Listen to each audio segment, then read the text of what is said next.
Well, here's a little light news that will be sure to soften your heart. The Coulee Region Humane Society was granted money to expand its spay and neuter program. News 8 Now's Isabella Hulsizer has the story.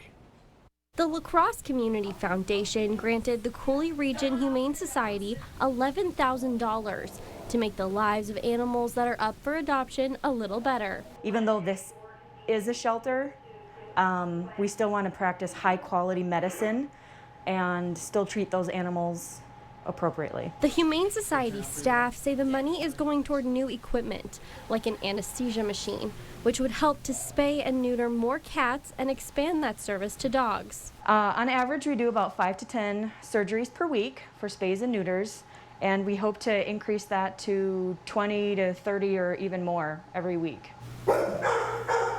So the idea behind being able to do all of this in-house is really saving on enormous amount of staff time, volunteer time, and then just the financial aspect that we'll be able to save in doing it internally versus having them go to all different locations throughout the community. The Community Foundation gets lots of submissions for their grants, but they chose to award the money to the Humane Society for a special reason.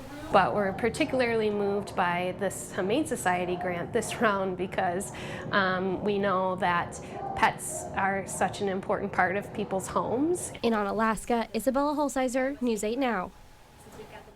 And the Humane Society says they do have about 70 animals in foster care right now that will be up for adoption in the coming weeks. To add a little furry friend to your family, you can visit their website at www.couleehumane.com.